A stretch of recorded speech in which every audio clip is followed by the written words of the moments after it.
നമ്മൾ ഈ പറയുന്നതും കേൾക്കുന്നതും ഒക്കെ ഒരു ഉപകാരപ്രദമായ ഇൽമായി അള്ളാഹു തീർക്കുമാറാവട്ടെ.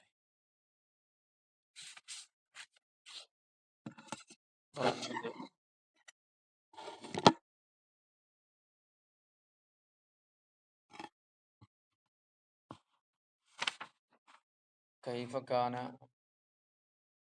കലാമു റസൂലില്ലാഹി സ്വല്ലല്ലാഹു അലൈഹി വസല്ലം. സ്വല്ലല്ലാഹു അലൈഹി വസല്ലം തങ്ങളുടെ സംസാരം എപ്രകാരമായിരുന്നു? പല ആൾക്കാരും പല രീതിയിലാണ് സംസാരിക്കുക. ചില ആൾക്കാരുടെ സംസാരം ശ്രദ്ധിച്ചിട്ട് കേൾക്കാൻ തോന്നും, ചില ആൾക്കാരത് പറഞ്ഞാൽ മനസ്സിലാവില്ല, അല്ലെങ്കിൽ പറ്റ ചുരുക്കിയിട്ട് തിരിയില്ല, അല്ലെങ്കിൽ ചില ആൾക്കാർ പറയേണ്ടതിനേക്കാൾ ഒരുപാട് ഒരുപാട് നീട്ടിപ്പരത്തി പറയും. സല്ലല്ലാഹു അലൈഹി വസല്ലം തങ്ങളുടെ സംസാരം എങ്ങനെയായിരുന്നു എന്നുള്ള ആയിഷത്ത് റളിയല്ലാഹു അൻഹാ മാ കാന റസൂലുള്ളാഹി സല്ലല്ലാഹു അലൈഹി വസല്ലമ യസ്റുദു സർദക്കും ഹാദാ. നിങ്ങളിങ്ങനെ സ്പീഡിൽ സംസാരിച്ചടിക്കുന്നത് പോലെ അള്ളാഹിൻ്റെ റസൂൽ അങ്ങനെ സംസാരിച്ചിരുന്നില്ല. പെടോന്ന് തന്നെ സംസാരിക്കാൻ കോതം കെട്ട് വളരെ വേഗത്തിൽ വലാകിന്നഹു കാന യതകല്ലമു ബികലാമിൻ ബയ്യിനിൻ ഫസ്ലിൻ യഹ്ഫളുഹു മൻ ജലസ ഇലൈഹി. വളരെ വ്യക്തമായ സംസാരം, ഫസ്ലിൻ, ഓരോ വാക്കുകളും വേറെ വേറെ ഇങ്ങോട്ട് മനസ്സിലാക്കിയെടുക്കാൻ പറ്റുന്ന വ്യക്തമായ സംസാരമായിരുന്നു. യഹ്ഫളുഹു മൻ ജലസ ഇലൈഹി. അത് കേൾക്കുന്ന ആളുകൾക്ക്, കൂടെ ഇരിക്കുന്ന ആളുകൾക്ക് അത് മനപ്പാടാക്കാൻ പറ്റും. ആ വിധത്തിൽ വളരെ സ്പഷ്ടമായിട്ട് വ്യക്തമായിട്ട് വേർതിരിഞ്ഞുകൊണ്ടുള്ള സംസാരമായിരുന്നു. അല്ലാതെ അങ്ങനെ അതിവേഗം സംസാരിക്കുന്ന രീതിയല്ല. എല്ലാവർക്കും മനസ്സിലാക്കാൻ പറ്റും. അത്രയും മധുരമുള്ള സംസാരമായിരിക്കും, അത്രയും ആകർഷകത്വം ഉണ്ടാവും. പക്ഷെ അതിവേഗം സംസാരിക്കുന്ന രീതിയായിരുന്നില്ല. ഓരോരുത്തർക്കും ഓരോ ശൈലിയാണല്ലോ. നമുക്ക് തന്നെ അറിയാം, നമ്മുടെ ചുറ്റുഭാഗത്ത് പലരും, ചില ആൾക്കാർ വേഗം കൊണ്ട് പറയും, ചില ആൾക്കാർ വളരെ സാവകാശം പറയുന്നവരുണ്ടാവും. ഇരിക്കുന്നവർക്ക് മനപ്പാടാക്കാൻ പറ്റുന്ന വിധത്തിൽ വളരെ വ്യക്തമായ പിരിഞ്ഞ വാക്കുകൾ പരസ്പരം പിരിഞ്ഞു നിൽക്കുന്ന സംസാരമായിരുന്നു. അത് ഓരോരുത്തർക്ക് അള്ളാഹു തആല കൊടുക്കുന്ന ഒരു കഴിവാണ്. നമ്മളെ സംസാരം നമുക്ക് മാറ്റാൻ കഴിയില്ല. മാത്രമല്ല, അനസ് ബിൻ മാലിക് റളിയല്ലാഹു അൻഹു പറയുന്നു, കാന റസൂലുള്ളാഹി സ്വല്ലല്ലാഹു അലൈഹി വസല്ലമ യുഈദുൽ കലിമത സലാസൻ. ഒരു വാക്കെന്നെ 3 വട്ടമൊക്കെ ആവർത്തിക്കുമായിരുന്നു. ലി തുഖല അൻഹു, ആളുകൾക്ക് ശരിക്ക് മനസ്സിലാക്കാൻ വേണ്ടി 3 വട്ടമൊക്കെ പറയും ചില വാക്കുകൾ. അപ്പൊ പിന്നെ ആർക്കും ഇനി കിട്ടാക്കൂലല്ലോ, എല്ലാവർക്കും കിട്ടിയിട്ടുണ്ടാവുമല്ലോ, എല്ലാവർക്കും മനസ്സിലാവും, എല്ലാവരും കേൾക്കാത്തവരുണ്ടാവും. ഇതാണ് നബി സല്ലല്ലാഹു അലൈഹി വസല്ലം തങ്ങളുടെ സംസാരം. ഘോര സംസാരമായിരുന്നില്ല എന്നർത്ഥം. വളരെ വാക്കുകളും കലിമത്തുകളും പിരിഞ്ഞ് ഉള്ള സംസാരം. ഇപ്പൊ ഞാൻ നിങ്ങളോട് പറഞ്ഞ 2 രീതി ഞാൻ പറഞ്ഞുതരാം. ഒന്നാമത്തെ രീതി കേട്ടോളെ. അള്ളാഹുവിൻ്റെ റസൂൽ സല്ലല്ലാഹു അലൈഹി വസല്ലം സംസാരിക്കുമ്പോൾ ഒരു വാക്ക് തന്നെ 3 വട്ടം ആവർത്തിച്ചിരുന്നു എന്ന് ഞാൻ പറഞ്ഞു. ഇത് ചെറുതാണ്. ഇങ്ങനെയായിരുന്നു നബി തങ്ങൾ പറഞ്ഞിരുന്നത്. ഇങ്ങനെയായിരിക്കും പറഞ്ഞിട്ടുണ്ടാവുക. അള്ളാഹുവിൻ്റെ റസൂൽ സല്ലല്ലാഹു അലൈഹി വസല്ലമ സംസാരിക്കുമ്പോൾ ഓരോ വാക്കുകളും വളരെ 3 പ്രാവശ്യം പറയുമായിരുന്നു. ഇപ്പോൾ രണ്ടാമത് പറഞ്ഞത് വാക്കുകളൊക്കെ പിരിഞ്ഞ് വ്യക്തമായി ഈ രീതിയായിരുന്നു റസൂലുള്ളാഹി. അത് മാത്രമല്ല, ഇത് 3 വട്ടം പറയും. മനസ്സിലാക്കേണ്ട കാര്യമാണെങ്കിൽ 3 വട്ടം പറയും. നമുക്കൊന്നും കേൾക്കാൻ ഭാഗ്യം ഉണ്ടായില്ല. അള്ളാഹു കേൾക്കാനുള്ള ഭാഗ്യം നമുക്ക് മഹ്ശറയിൽ നൽകുമാറാവട്ടെ.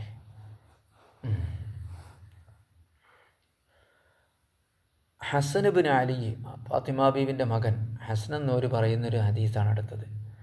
സഅൽതു ഖാലി ഹിന്ദ് ബിൻ അബി ഹാല, എൻ്റെ അമ്മാവൻ അബു ഹിന്ദ് ബിൻ അബി ഹാലയോട് ഞാൻ ചോദിച്ചു. വക്കാന വസ്വാഫൻ, അദ്ദേഹം ഒരു വർണ്ണിക്കുന്ന ആളായിരുന്നു. വഖുൽതു സിഫ് ലി മന്തിഖ റസൂലില്ലാഹി സ്വല്ലല്ലാഹു അലൈഹി വസല്ലം. ഞാൻ അദ്ദേഹത്തോട് പറഞ്ഞു, നബി തങ്ങളുടെ സംസാരം എങ്ങനെയായിരുന്നു എന്ന് നിങ്ങൾ എനിക്കൊന്ന് വിവരിച്ചു തരണം. എങ്ങനെയായിരുന്നു നബിൻ്റെ സംസാരമെന്ന് എനിക്കൊന്ന് വിവരിച്ചു തരണം എന്നാണ്. അപ്പോൾ അദ്ദേഹം മൊത്തത്തിൽ വിവരണത്തിന് കഴിവുള്ള ആളാണ്. അപ്പോൾ പറഞ്ഞു, ഖാന റസൂലുള്ളാഹി സ്വല്ലല്ലാഹു അലൈഹി വസല്ലം മുത്തവാസിലൽ ലഹ്സാനി. ഈ ദുഃഖം ചേർന്ന ഒരാളായിരുന്നു. അങ്ങനെ എല്ലാ സമയത്തും ദുഃഖിക്കുന്ന ഒരാൾ എന്ന് പറഞ്ഞാൽ അതിൻ്റെ വിശദീകരണം ഇതാണ് കേട്ടോ, അല്ലാതെ മറ്റൊന്നല്ല, ദുഃഖം എന്നല്ല ഉദ്ദേശിക്കുന്നത്. ദായിമൽ ഫിക്രത്തി, എല്ലാ സമയത്തും ഇങ്ങനെ ചിന്തിക്കുമായിരുന്നു, വെറുതെ ഇരിക്കൂല, അങ്ങനെ എപ്പോഴും ചിന്തിച്ചുകൊണ്ടിരിക്കുക. അപ്പം നമ്മൾ പറയും ഭയങ്കര ദുഃഖമുണ്ട് എന്ന്, അതല്ല ഉദ്ദേശിക്കുന്നത്. നമ്മളിപ്പോൾ ഒന്നും ആലോചിക്കാതെ ഇങ്ങനെ ഇരിക്കൂല, വെറുതെ ഒന്നും ഉണ്ടാവില്ല നമ്മുടെ അടുത്ത്, വെറുതെ ഇരിക്കുകയാണെങ്കിൽ. പക്ഷെ നബി ആഴത്ത് ചിന്തിച്ചിങ്ങനെ ഇരിക്കുന്നതാണ് കാണുക. തവീലു സക്തി ലൈസ ലഹു റാഹത്തുൻ. നബി സല്ലല്ലാഹു അലൈഹി വസല്ലം തങ്ങൾക്കൊരു വിശ്രമം എന്നൊന്നില്ല, എപ്പോഴും പണിയാണ്, ചിന്തിച്ചുകൊണ്ടിരിക്കുക. നമ്മളൊന്ന് വിശ്രമിക്കട്ടെ എന്ന് അറിഞ്ഞിട്ട് കിടന്നുറങ്ങല്ലേ ചെയ്യുക, അല്ലെങ്കിൽ എൻ്റർടൈൻമെൻറ്റിന് പോകല്ലേ ചെയ്യുക. അങ്ങനെയല്ല നബി തങ്ങൾ. എൻ്റർടൈൻമെൻറ്റ് ഒന്നുമില്ല, ആസ്വാദനങ്ങളോ ഒന്നുമില്ല, അതിങ്ങനെ ആലോചനയായിരിക്കും. ദായിമസ്സു തൊവീല സക്തി, ദീർഘമായി മൗനമായിരുന്നു. എപ്പോഴും ഇങ്ങനെ സംസാരിക്കും. നബി ഇരിക്കുന്ന മജ്‌ലിസിൽ നബി സംസാരിക്കുന്ന സമയം കുറവായിരിക്കും, അങ്ങനെ ആലോചിച്ചിരിക്കുക ചെയ്യുക. ഒരുപാട് നേരം ഇങ്ങനെ മിണ്ടാതെ നിൽക്കുകയാണ് ചെയ്യുക. ഒരു നേതാവ് ഇപ്പോൾ അങ്ങനെയാണ്. ലാ യതകല്ലമു ഫീ ഗൈരി ഹാജ, ആവശ്യത്തിലല്ലാതെ ഒന്നും സംസാരിക്കില്ല. നമുക്കും പരിശീലിപ്പിച്ചെടുക്കേണ്ട ഒരു ഗുണമാണത്. ചില ആൾക്കാരെ കുറിച്ച് നമ്മൾ പറയില്ലേ, അവൻ്റെ തൊള്ള അടങ്ങിക്കൂല, അല്ലെങ്കിൽ പറയും അവൻ്റെ നാവ് അടങ്ങൂല എന്ന് പറയും, അല്ലെങ്കിൽ പറയും അവൻ എപ്പോഴും ചലിച്ചുകൊണ്ടാണ് എന്ന് പറയും. റസൂലുള്ളാഹി സ്വല്ലല്ലാഹു അലൈഹി വസല്ലം തങ്ങൾ അങ്ങനെയല്ല, അപൂർവമായിട്ട് സംസാരിക്കും ആവശ്യത്തിന്. യഫ്തതിഹുൽ കലാമ വയഖ്തിമുഹു ബിസ്മില്ലാഹി തആല. സംസാരം ആരംഭിക്കുന്നതും അവസാനിപ്പിക്കുന്നതും ബിസ്മില്ലാഹിർ റഹ്മാനിർ റഹീം എന്ന് പറഞ്ഞിട്ടായിരിക്കും. അപ്പോൾ എന്ത് കാര്യമാണെങ്കിലും വളരെ ഗൗരവത്തിൽ ബിസ്മിയൊക്കെ ചൊല്ലിയിട്ടാണ് സംസാരിക്കുക. അവസാനിപ്പിക്കുന്നത് അള്ളാഹിൻ്റെ നാവ് പേര് കൊണ്ടാണ്, അൽഹംദുലില്ലാ എന്നൊക്കെ പറഞ്ഞിട്ട്, നീ സുബ്ഹാനല്ലാഹ് എന്നൊക്കെ പറഞ്ഞിട്ട്. യതകല്ലമു ബിജവാമിഇൽ കലിമി, സംസാരിക്കുമ്പോൾ ഒരുപാട് ആശയങ്ങൾ ഉൾക്കൊള്ളുന്ന വാക്കുകളായിരിക്കും സംസാരിക്കുക. അതൊരു ഒരുപാട് ആശയങ്ങൾ ഉൾക്കൊള്ളുന്ന വാക്കുകൾ, ഒരുപാട് തത്വങ്ങൾ ഉൾക്കൊള്ളുന്ന വാക്കുകളാണ് സംസാരിക്കുക. കലാമുഹു ഫസ്ലുൻ, നബിൻ്റെ സംസാരം ഇങ്ങനെ വാക്കുകൾ പിരിഞ്ഞു നിൽക്കുന്ന സംസാരമാണ്. അങ്ങനെ ചേർന്ന് ഒറ്റ ശ്വാസത്തിന് ഒന്നിച്ചോട് പറയുന്നതല്ല. ലാ ഫുളൂല വലാ തഖ്സീർ, ആവശ്യത്തിന് എത്രയാണോ പറയേണ്ടത് അതിലധികം പറയില്ല. വലാ തഖ്സീർ, നാം മനസ്സിലാകാത്ത വിധം അങ്ങോട്ട് ചുരുക്കൂല. പറ്റങ്ങോട്ട് ചുരുക്കിയിട്ട് എന്താ പറഞ്ഞത്, എന്ത് പറ്റാ പറഞ്ഞത്, നിങ്ങളെന്താ പറഞ്ഞത്, ഒന്നുകൂടിയും പറയുന്ന അറിയില്ല, അങ്ങനത്തെ ഒരു അവസ്ഥ പറയേണ്ടി വരില്ല റസൂലുള്ളാഹി സ്വല്ലല്ലാഹു അലൈഹി വസല്ലം നിങ്ങളുടെ സംസാരത്തിന്. എന്നാലോ ഒരുപാട് നീട്ടി ഇങ്ങനെ എന്തിനാ പറയണം, അങ്ങനെയില്ല. നമ്മളൊക്കെ പൊതുവെ അങ്ങനെയാണല്ലോ, നമുക്ക് മാറ്റം വരുത്താവുന്നതാണ് വാക്കേ. എൻ്റെ സംസാരം കേൾക്കുന്ന നമ്മളിപ്പോൾ റസൂലുള്ളാഹി സ്വല്ലല്ലാഹു അലൈഹി വസല്ലം തങ്ങളെ സുന്നത്ത് പിൻപറ്റുന്ന ആളുകളല്ലേ. അപ്പോൾ ഒരു വോയിസ് വിടുകയാണെങ്കിൽ നമ്മൾ ഇപ്പോൾ വോയിസ് വിടുന്ന കാലമാണല്ലോ, 2 മിനിറ്റ് 3 മിനിറ്റൊക്കെ ഉണ്ടാവും. എന്തിന്, ഒന്നുമില്ല, ഇതിനൊന്നും ആവശ്യം ഉണ്ടാവില്ല, കുറച്ച് മതിയാവും. നിങ്ങളൊന്ന് ആലോചിച്ച് നോക്കണ്ടേ, നിങ്ങൾക്ക് ആ 3 മിനിറ്റ് വിട്ട സാധനം 1 മിനിറ്റ് കൊണ്ട് നിങ്ങൾക്ക് പറയാൻ പറ്റുമോ എന്ന് ആലോചിച്ച് നോക്കണ്ടേ. പറ്റുമെങ്കിൽ അതാണ് വേണ്ടത്. എന്നാൽ പിന്നെ ഒരു പറയേണ്ട കാര്യം 2-3 സെക്കൻഡ് പറഞ്ഞായിട്ട് കേട്ട ആളുകൾക്ക് കൺഫ്യൂഷൻ ഉണ്ടാക്കാനും പാടില്ല. ഇപ്പോഴത്തെ കാലത്ത് ഇപ്പം അങ്ങനെയാണ് പറയാൻ പറ്റുള്ളൂ. ലാ ഫുളൂല വലാ തഖ്സീർ. നമ്മൾ സംസാരിക്കുന്ന വോയിസുകൾ, എൻ്റെ ഒരു അനുഭവം ഞാൻ പറയുന്നത്, നമ്മുടെ വിദ്യാർത്ഥികൾ ഒഴികെ, നമ്മുടെ വിദ്യാർത്ഥികൾ അല്ല, അല്ലാത്തവരൊക്കെ, നമ്മുടെ വിദ്യാർത്ഥികൾക്ക് 30 സെക്കൻഡിൽ 1 മിനിറ്റിൻ്റെ ഉള്ളിലൊക്കെ ഞാനും അങ്ങോട്ട് തന്നെ തിരിച്ചങ്ങനെ കൊടുക്കാറുണ്ട്. ബാക്കിയുള്ളവരൊക്കെ ചിലപ്പോൾ ഒരു വിഷയം ചോദിക്കുകയാണെങ്കിൽ, പിന്നെ എനിക്കൊരു കാര്യം ചോദിക്കാണ്ട്, എന്താണെന്ന് വെച്ചാൽ അങ്ങനെ ഇങ്ങനെ നീട്ടി 1 3 മിനിറ്റൊക്കെ ഉണ്ടാവും. എത്ര സമയമാണ് നമ്മൾ നഷ്ടപ്പെടുക. ഒരു പണിയില്ലാത്തവർക്ക് ഇപ്പോൾ കുഴപ്പമൊന്നും ഉണ്ടാവില്ല, 3 മിനിറ്റ് 5 മിനിറ്റ് ഒക്കെ. വോയിസ് കേൾക്കണ പണി മാത്രമുള്ളവർക്ക് കുഴപ്പമുണ്ടാവില്ല. പക്ഷെ നമുക്ക് അതല്ലല്ലോ. കിതാബ് ഓതി കൊടുക്കണം, കിതാബ് നോക്കണം, എഴുതണം, അങ്ങനെ ഒരുപാട് ചിന്തിക്കണം, ആലോചിക്കണം, ഒരുപാട് പണിയുള്ളതാണ്. ഇന്നലെ ഒരാൾ, എനിക്ക് പരിചയമുള്ള ആളൊന്നുമല്ല, എപ്പോഴെങ്കിലുമൊക്കെ മസല ചോദിക്കുന്ന ആളാണ്, ഞാൻ കണ്ടിട്ടൊന്നുമില്ല. മൂപ്പര് വാട്സപ്പിൽ ഞാൻ സുബഹിക്കരിച്ച് പോകുമ്പോൾ വാട്സപ്പിലൊരു മെസ്സേജ് വിട്ടു. ഞാൻ വാട്സപ്പ് നോക്കിയില്ല. അപ്പോൾ അതിന് മൂപ്പര് മിസ്സടിക്കുകയാണ്, നോക്കാൻ വേണ്ടി മിസ്സടിക്കുകയാണ്. അപ്പോൾ ഞാൻ നോക്കി, എനിക്ക് തോന്നി, മിസ്സടിച്ചപ്പോൾ തോന്നി എന്തോ മെസ്സേജ് നോക്കാനാണ്. അപ്പോൾ ഞാൻ അദ്ദേഹത്തോട് പറഞ്ഞേ, ഈ വോയിസ് ഇട്ട ആൾക്കാരെല്ലാം കൂടെ മിസ്സടിക്കാൻ നിൽക്കുകയാണെങ്കിൽ എന്തൊരു ബുദ്ധിമുട്ടായിരിക്കും ഇത്. ഇതിപ്പോൾ ചോദിച്ചാൽ അപ്പം തന്നെ മറുപടി കിട്ടണം, ഇതൊന്നും നമുക്കെടുത്ത് ഉണ്ടാകാൻ പാടില്ല. അപ്പം നോക്കിയപ്പോൾ ഒരു മസലയാണ്, അടിയന്തര കേസൊന്നുമല്ല. അപ്പോൾ ഞാൻ പറഞ്ഞേ, എല്ലാവരും എത്ര വോയിസ് എനിക്ക് വരുന്നുണ്ട്, എല്ലാവരും മിസ്സടിച്ച് എൻ്റെ ഫോൺ ഓഫാക്കി പോകേണ്ടി വരില്ലേ. അപ്പോൾ നമ്മളെന്ത് ചെയ്യാൻ പാടില്ല, അങ്ങനൊന്നും ബുദ്ധിമുട്ടുണ്ടാക്കാൻ പാടില്ല. നമ്മളിങ്ങനെ നീട്ടി പറയുമ്പോൾ അത് കേൾക്കണമെങ്കിൽ ബുദ്ധിമുട്ടുണ്ടാവും. പാറ്റ ആവശ്യത്തിന് പറഞ്ഞിട്ടുണ്ടെങ്കിൽ അപ്പോഴും ബുദ്ധിമുട്ടുണ്ടാവും. എന്തേ പറഞ്ഞത് എന്ന് ചോദിച്ചാൽ കൺഫ്യൂഷനാവും. ലൈസ ബിൽ ജാഫി വലൽ മുഹീൻ. നബി സല്ലല്ലാഹു അലൈഹി വസല്ലമ തങ്ങൾ ആരല്ല, ആളുകളോട് ഇങ്ങനെ പരിക്കൻ സ്വഭാവത്തിൽ പെരുമാറുന്ന ആളല്ല. മോശം സ്വഭാവത്തിൻ്റെ ആളാണ് ജാഫി. ആൾ പെരുമാറാൻ പറ്റൂലേ, യായി സ്വഭാവമാണ്. നമ്മൾ കണ്ടില്ലേ, ചില ഓഫീസിലോ ഈ ചില ആൾക്കാരൊക്കെ കണ്ട് നമ്മൾ സംസാരിക്കുമ്പോൾ യാതി എന്തെങ്കിലും വന്ന് അവിടെ പറയും അങ്ങനെ ഭയങ്കര, അങ്ങനല്ല, വളരെ സോഫ്റ്റായിട്ടുള്ള സ്വഭാവമാണ്. വലൽ മുഹീൻ, ഒരാളെയും നിസ്സാരാക്കൂല. റസൂലുള്ളാഹി സ്വല്ലല്ലാഹു അലൈഹി വസല്ലമ തങ്ങൾ ഒരാളെയും, നബി എത്രയോ വലിയ ആളാണ്, എന്നാൽ ഒരാളെ ചിരിച്ചിട്ടോ അല്ലെങ്കിൽ സംസാരം കൊണ്ടോ സംഭാഷണം കൊണ്ടോ നിസ്സാരാക്കിയിട്ട് ഒരാളെക്കുറിച്ചും സംസാരിക്കില്ല. എല്ലാവരും വലിയവനാണ്. ഓർക്കൊന്നും അറിയില്ലേ, ഇതൊക്കെ നമ്മൾ പറയില്ലേ, ഓനൊന്നും അറിയില്ലേ, ആ പെണ്ണിനൊന്നും വെക്കാൻ അറിയില്ലേ, അതിന് ഭക്ഷണം ഉണ്ടാക്കാൻ അറിയില്ലേ. എന്താ ഇപ്പം നമ്മൾ നിസ്സാരാക്കി സംസാരിക്കേണ്ട ആവശ്യം എന്താ? നമ്മൾ പറഞ്ഞുകൊണ്ട് ഇപ്പോൾ ഉണ്ടാക്കാൻ അറിയോ? അപ്പം അങ്ങനെ ഒരാൾ, പ്രത്യേകിച്ച് നമ്മളൊക്കെ ശ്രദ്ധിക്കേണ്ട കാര്യം അതാണ്. നമ്മുടെ കുടുംബത്തിലെ അംഗങ്ങൾ പല പോരായ്മയുള്ള ആളുകളായിരിക്കും, അവരെ പോരായ്മ നമുക്ക് അറിയുള്ളൂ. അപ്പം എന്ത് ചെയ്യാൻ പാടില്ല, വേറെ ആളോട് നിസ്സാരാക്കിയിട്ട് സംസാരിക്കാൻ പാടില്ല. അത് ദുസ്വഭാവമാണ്. യാദ്ലിമുൻ നിഅമത്ത, ഏത് അനുഗ്രഹങ്ങളെയും വലുതായിട്ട് കാണും. വൈന്ദക്കത്ത്, എത്ര ചെറിയതാണെങ്കിലും.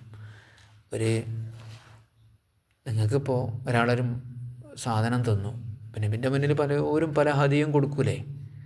അപ്പോൾ നിങ്ങളെ വീട്ടിലേക്ക് ഇപ്പോൾ ഒരാളെന്തോ ഒരു ഗൾഫിൽ നിന്നോ മറ്റോ വന്നപ്പോൾ ഒരു മുട്ടായി ഉണ്ടോന്നു, ആകെ 3 മുട്ടായി വില പറഞ്ഞ്. അപ്പോഴും ഈ നല്ല ചോക്ലേറ്റ് നല്ല കെട്ടുകണക്കിനുണ്ടോന്ന്, അപ്പോഴും ഒരേ സമീപനം. അതിനെ ബഹുമാനിച്ചുകൊണ്ട് ആദരിച്ചുകൊണ്ട് സ്വീകരിക്കുന്ന ഒരു കാര്യം, ഒരു സ്വഭാവം. എത്ര ചെറുതാണെങ്കിലും അതിനെ വലുതായിട്ട് കാണുന്ന, അതിനൊരു മഹത്വപ്പെടുത്തി കാണുന്ന രീതിയായിരുന്നു റസൂലുള്ളാഹി സ്വല്ലല്ലാഹു അലൈഹി വസല്ലം തങ്ങൾക്ക്. ലാ യദുമു മിൻഹാ ഷൈഅൻ, ഒന്നിനെയും കുറ്റം പറയില്ല. ഗൈറ അന്നഹു ലം യകുൻ യദുമു ദവാഖൻ വലാ യംദഹു, ഒരു രുചിക്കുന്ന സാധനമാണെങ്കിൽ പോലും അതിനെ കുറ്റം പറയില്ല. വലാ യംദഹു, എന്നാൽ പിന്നെ മദഹും പറയില്ല.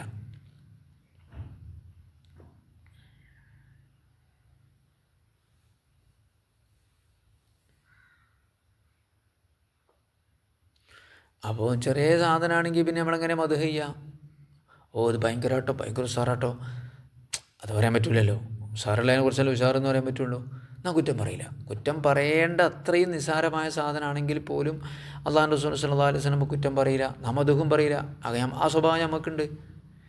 അത് ഭയങ്കര ഉഷാറായിട്ടോ, ഭയങ്കര സംഭവമായിരുന്നു കേട്ടോ എന്നൊക്കെ പറഞ്ഞിട്ട് ഇല്ലാത്തത്, നമ്മളെ മനസ്സിലില്ലാത്തത് കൊണ്ട് പുകഴ്ത്തുക. മനസ്സിലുള്ളതല്ലേ പുകഴ്ത്താൻ പാടുള്ളൂ, അർഹിക്കുന്ന പുകഴ്ത്തലല്ലേ പാടുള്ളൂ, അർഹിക്കാതെ പുകഴ്ത്തൽ പാടില്ലല്ലോ. അപ്പോൾ റസൂലുള്ളാഹി സ്വല്ലല്ലാഹു അലൈഹി വസല്ലം തങ്ങൾ എന്താവില്ല, വെറുതെ കുറ്റപ്പെടുത്തൂല്ല നിസ്സാരമായ സാധനം എഴുതിയിട്ട്. എന്നാൽ പിന്നെ ഇല്ലാത്ത ഗുണമേന്മയും മറ്റുമൊക്കെ പറഞ്ഞിട്ട്, നിങ്ങളെന്നാ സാധനം തന്നില്ലേ, അത്തറ് എന്താ സാധനം, അടിപൊളിയായിരുന്നു കേട്ടോ, ഭയങ്കര ആണെങ്കിലേ പറയാൻ പാടുള്ളൂ. എന്നാൽ പിന്നെ കുറ്റം പറയാം, അതൊരു വാസനയാണ്, അതെനിക്കിഷ്ടപ്പെട്ടില്ലേ, അത് ഞാൻ വേറെ ആൾക്ക് കൊടുത്തേക്കാണേ എന്നൊക്കെ പറയുന്നത് നിസ്സാരപ്പെടുത്തലാണ്. അവൻ പറയേണ്ട ആവശ്യമില്ല. വലാത്തുള്ളി ബഹുദ്ദുന്യ, ദുന്യാവ് ഒരിക്കലും നബിയെ ദേഷ്യം പിടിപ്പിക്കാറില്ല.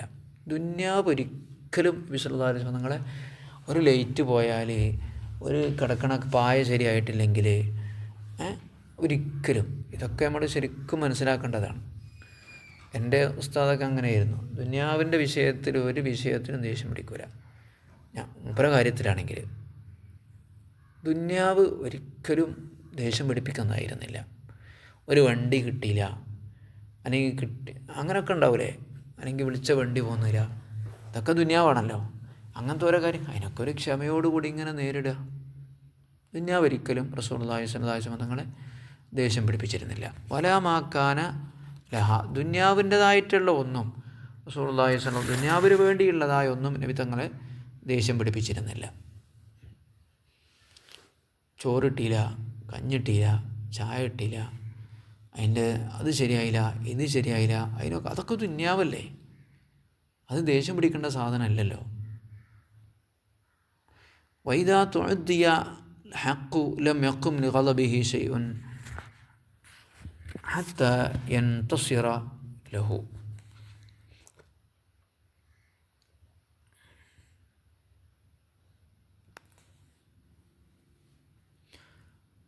സത്യത്തോട് അതിക്രമം കാണിക്കപ്പെട്ടാൽ ലം യഖും ലിഗളബിഹി ശൈഉൻ, നബിക്ക് ഭയങ്കര ദേഷ്യം പിടിക്കും. ദീനിൻ്റെ വിഷയത്തിൽ അതിക്രമം ചെയ്യപ്പെട്ടാൽ നബിക്ക് ദേഷ്യം പിടിക്കും. പിന്നെ ഒരു സമ്മാനം കൊടുത്താൽ ആ ദേഷ്യം അടക്കാൻ കഴിയില്ല. ഹത്താ യൻതസിറ ലഹു, എന്ത് ചെയ്യും? ആ സത്യത്തിന് വേണ്ടി റസൂലുള്ളാഹി സ്വല്ലല്ലാഹു അലൈഹി വസല്ലം തങ്ങൾ നിലകൊള്ളും. അതിൽ പിന്നെ ഒരു അഡ്ജസ്റ്റ്മെൻറ്റും ഇല്ല. ഏതോ ബനൂ ഖുറൈളക്കാരോടൊക്കെ യുദ്ധം ചെയ്തതിൻ്റെ കാരണം കാണുന്നുണ്ട്. ഒരു മുസ്ലിം സ്ത്രീയെ മാർക്കറ്റിൽ ജൂതന്മാർ അവഹേളിച്ചതാണ്. നബിക്കങ്ങോട്ട് ദേഷ്യം പിടിച്ചു. എന്നാൽ പിന്നെ യുദ്ധം, പിന്നെ ഒരു ഹദിയയും സമ്മാനമൊന്നും ഉണ്ടാവില്ല. എന്നാൽ പിന്നെ യുദ്ധം. ഒരു പെണ്ണിനെ അവഹേളിക്കുക, അങ്ങോട്ടും ഇങ്ങോട്ടും ഒരു ഒത്തൊരുമിച്ചതാണ്. മുസ്ലിമീങ്ങളെ നിസ്സാരാക്കണം, നിന്ദിയാക്കണം എന്ന് കരുതിയിട്ട് ഒത്തൊരുമിച്ചതാണ്. അതേപോലെ 2 ലക്ഷം വരുന്ന സൈന്യത്തോട് യുദ്ധം ചെയ്തൊരു സംഭവം ഉണ്ടല്ലോ, റോമുകാരോട് യർമൂക്കിൽ, യർമൂക്കല്ല, തബൂക്കിൽ അല്ലേ. ഇവരാകെ 30,000 ആൾക്കാരോ 10,000 ആൾക്കാരോ ഉള്ളത്. നബിൻ്റെ ദൂതനെ കൊന്നതാണ് പ്രശ്നം. അതിന് വലിയ സാമ്രാജ്യമാണോ എന്നുള്ള നോട്ടമൊന്നുമില്ല. നബിൻ്റെ ഒരു ദൂതനെ കൊന്നു, എന്നാൽ പിന്നെ അതിന് പ്രതികാരം ചെയ്തേ അടങ്ങും. അതിന് പിന്നെ ആരും സമ്മാനം കൊടുത്തിട്ടും കാര്യമില്ല, ആരും ഒതുക്കിയിട്ടും കാര്യമില്ല. നബിൻ്റെ ദേഷ്യം അസത്യം ആണെങ്കിൽ അതാണ്. അബൂബക്കർ സിദ്ദീഖ് റളിയല്ലാഹു അൻഹു ഒരു ചരിത്രത്തിൽ നമുക്ക് കാണാം. സക്കാത്ത് കൊടുക്കില്ല എന്ന് പറഞ്ഞൊരു ടീം, അതിന് മൂപ്പർക്ക് ദേഷ്യം പിടിച്ചില്ലേ? ദേഷ്യം പിടിച്ചു.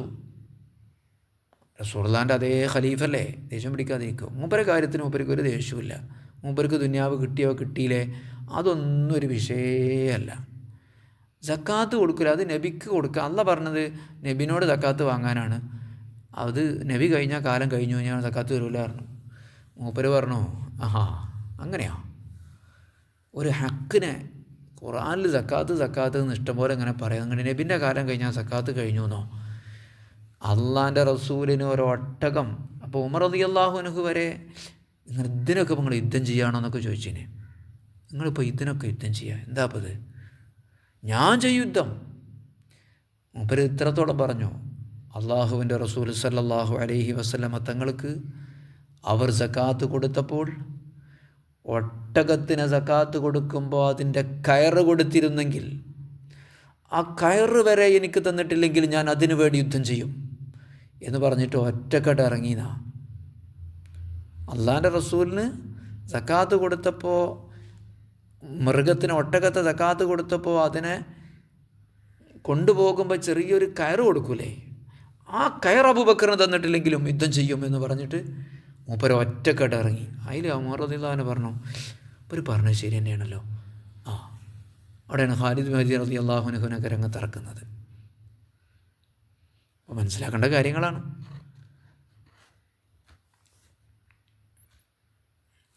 അപ്പോൾ ആവട്ടെ, വലാ യഗ്ദബു ലിനഫ്സി, സ്വന്തം ആവശ്യത്തിന് വേണ്ടി അള്ളാഹുവിൻ്റെ റസൂൽ ഒരിക്കലും ദേഷ്യം പിടിച്ചിരുന്നില്ല. വലാ യന്തസുറു ലഹ, അതിനുവേണ്ടി പ്രതികാരവും ചെയ്തിരുന്നില്ല. ഒരു അള്ളാഹുവിൻ്റെ റസൂൽ സല്ലല്ലാഹു അലൈഹി വസല്ലമ തങ്ങൾ അങ്ങനെ പോകുമ്പോൾ ഒരു അറാബി കഴുത്തിലുണ്ടായിരുന്ന ആ മുണ്ട് അല്ലേ, രിദാ എന്ന് പറയും, ഇങ്ങനെ ഇടും, രിദായേ ഒരൊറ്റ വലി, നല്ല കരിമ്പടായിരുന്നു.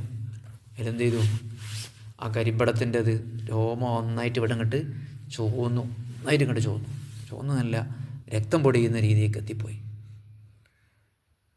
എന്നിട്ട് എന്താ ഉണ്ടായത്, അങ്ങനെ തിരിഞ്ഞു നോക്കിയിട്ട് ഇങ്ങനെ ചിരിച്ചു. സ്വന്തത്തിന് വേണ്ടി പ്രതികാരമുണ്ടായിരുന്നില്ല. ഇത് അഷാറ ബികഫിഹി കുല്ലിഹ, ചൂണ്ടിക്കാണിക്കുകയാണെങ്കിൽ റസൂലുള്ളാഹി സ്വല്ലല്ലാഹു അലൈഹി വസല്ലമ തങ്ങൾ തൻ്റെ മുൻകൈ കൊണ്ട് മൊത്തമായിട്ടാണ് ചൂണ്ടിക്കാണിച്ചിരുന്നത്.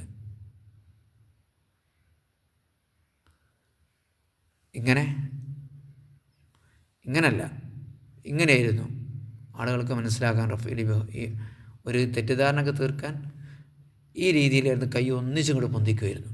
ഒരാവശ്യത്തിന് വേണ്ടി അഹങ്കാരികളാണത്രേ എന്നൊക്കെ പറയും. ആളുകൾക്ക് മനസ്സിലാക്കാൻ വേണ്ടി ഇപ്പോൾ ഇതിലൂടെ പോകേണ്ടതെന്ന് വെച്ചാൽ ഒരു ഉദാഹരണം പറയാം, അതിലൂടെ എന്നല്ല, അതിലൂടെ ആ മൊത്തം കൈ അതിലൂടെ അങ്ങോട്ട് പോയത്. അങ്ങനെ ആൾക്കാർ രണ്ട് രീതി നിങ്ങൾ കണ്ടിട്ടില്ലേ ആൾക്കാർ ഇങ്ങനെ കാണിക്കുന്നത്? അവിടെ അങ്ങോട്ട് പോയിക്കോളൂ എന്ന് ഒറ്റ വിരലുകൊണ്ടല്ല റസൂൽ പറയാം, അങ്ങോട്ട് പോയിക്കോളൂ, മൊത്തം കൈ കൊണ്ടായിരുന്നു ചൂണ്ടിക്കാണിച്ചിരുന്നത്. ഇങ്ങോട്ട് വരൂ എന്ന് ഒറ്റ വിരലുകൊണ്ട് വേണമെങ്കിൽ നമുക്ക് കാണിക്കാം. ഇങ്ങോട്ട് വരൂ, മൊത്തം എന്ത് ചെയ്യാൻ പറ്റും, അതൊരു പരിഗണനയാണ്. വൈദാ തഅജ്ജബ ഖലബഹ, അത്ഭുതപ്പെടുമ്പോൾ അതാണ് റസൂൽ സല്ലല്ലാഹു അലൈഹി വസല്ലം അങ്ങനെ ആ കയ്യിനങ്ങനെ മറിക്കും. അത്ഭുതപ്പെടുമ്പോൾ കയ്യിനെ മൊത്തം മറിക്കുക ചെയ്യുക. അങ്ങനെ ഏതെങ്കിലും വിരലൊന്നുമല്ല, ഇങ്ങനെയൊന്നുമല്ല. നമ്മൾക്ക് അബലപ്പെടുമ്പോൾ ഇങ്ങനെയൊക്കെ ഉണ്ടല്ലോ, മറ്റേ വിരലൊക്കെ കൊടുക്കണേ, തമ്പുനീലോ, അങ്ങനല്ല. അത്ഭുതം, നല്ല പ്രവർത്തനം, കൈകൊണ്ട് അങ്ങനെയായിരുന്നു.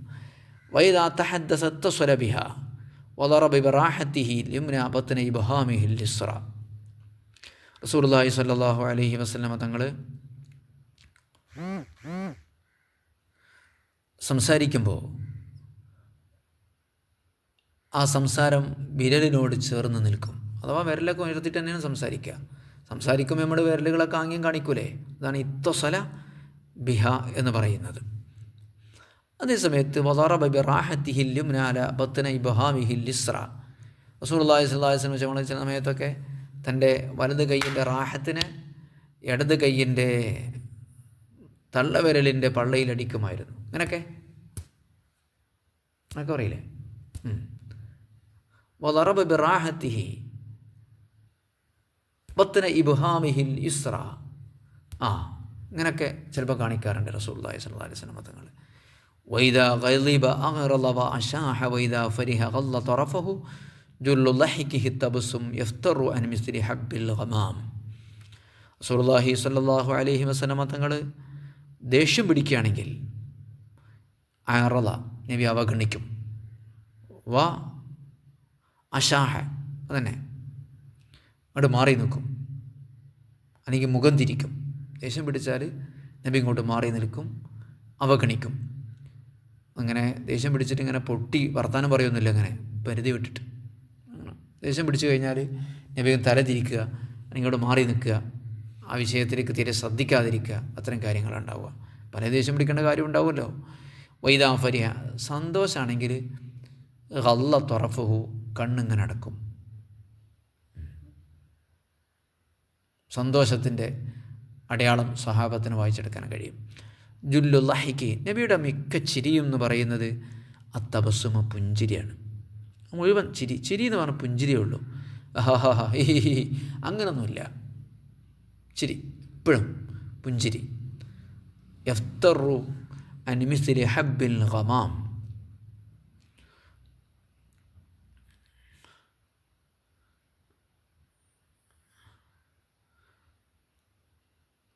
നല്ല പുഞ്ചിരിയായിരുന്നു.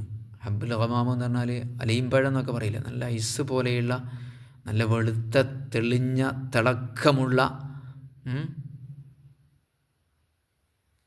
ചിരിയായിരുന്നു. ഹബ്ബുൽ ഗമാമ് എന്ന് പറഞ്ഞാൽ അലീമ്പഴം എന്നൊക്കെ പറയാം, ആകാശം എന്നൊക്കെ വീട് കണ്ടില്ലേ, ഒരു മഞ്ഞ്, ഒരു ഐസ് കട്ട എന്നൊക്കെ പറയാം.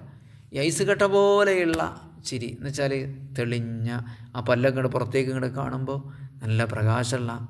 മാത്രമല്ല റസൂലുള്ളാഹി സ്വല്ലല്ലാഹു അലൈഹി വസല്ലം തങ്ങൾ ചിരിക്കുമ്പോൾ ചുമരിൽ വരെ അതിൻ്റെ പ്രകാശം പതിഞ്ഞിരുന്നു എന്നാണ്.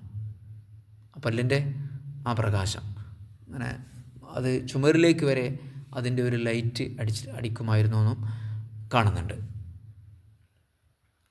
അപ്പോൾ ഇതായിരുന്നു ബഹുമാനപ്പെട്ട എൻ്റെ അമ്മാവൻ അള്ളാഹുവിൻ്റെ റസൂൽ സല്ലല്ലാഹു അലൈഹി വസല്ലം തങ്ങളെക്കുറിച്ചുള്ള സംസാരത്തെ വർണ്ണിച്ചുകൊണ്ട് എനിക്ക് പറഞ്ഞു തന്നത് എന്ന് ഫാത്തിമ ബീവിയുടെ പുന്നാരപുത്രൻ ബഹുമാനപ്പെട്ട ഹസൻ ഇബ്നു അലി റളിയല്ലാഹു തആല അൻഹു പറയാണ്. അൽഹംദുലില്ലാഹി റബ്ബിൽ ആലമീൻ ഹംദൻ യുവാഫി നിഅമഹു വയുകാഫി മസീദ അല്ലാഹുമ്മ സ്വല്ലി അലാ സയ്യിദിനാ മുഹമ്മദിൻ വഅലാ ആലി സയ്യിദിനാ മുഹമ്മദ്. അല്ലാഹു സുബ്ഹാനഹു വ തആല നമ്മൾ പറഞ്ഞത് നമ്മളിൽ നിന്ന് സ്വീകരിക്കട്ടെ. ഹബീബായ മുത്തനബി സല്ലല്ലാഹു അലൈഹി വസല്ലം തങ്ങളുടെ ചര്യകളും സുന്നത്തുകളും പിൻപറ്റി ജീവിക്കാൻ അള്ളാഹു നമുക്ക് തൗഫീഖ് നൽകട്ടെ. ഈമാനോടുകൂടിയുള്ള മരണം അള്ളാഹു നമുക്ക് പ്രദാനം ചെയ്യട്ടെ. പരിശുദ്ധ നോമ്പും ഖുർആനും എല്ലാ പുണ്യകർമ്മങ്ങളും അള്ളാഹു നമ്മിൽ നിന്ന് സ്വീകരിക്കുമാറാവട്ടെ. മരിച്ചുപോയ നമ്മുടെ മാതാപിതാക്കളും ബന്ധപ്പെട്ടവരും അള്ളാഹു അവർക്ക് മഗ്ഫിറത്തും റഹ്മത്തും കൊടുക്കട്ടെ. ഒരുപാട് രോഗികളുണ്ട്, ജീവിച്ചിരിക്കുന്ന മാതാപിതാക്കൾ, അങ്ങനെ അള്ളാഹു അവർക്കൊക്കെ ആഫിയത്തും സലാമത്തും കൊടുക്കട്ടെ, ദീർഘായുസ്സും ആഫിയത്തും കൊടുക്കട്ടെ. അള്ളാഹു നമ്മുടെ ഇഷ്ടപ്പെട്ടവരോടൊപ്പം അള്ളാഹു ഹബീബായ മുത്തനബിൻ്റെ കൂടെ സ്വർഗ്ഗലോകത്ത് ഒരുമിച്ച് കൂടാൻ നമുക്കും അവർക്കും അള്ളാഹു തആല തൗഫീഖ് തരട്ടെ.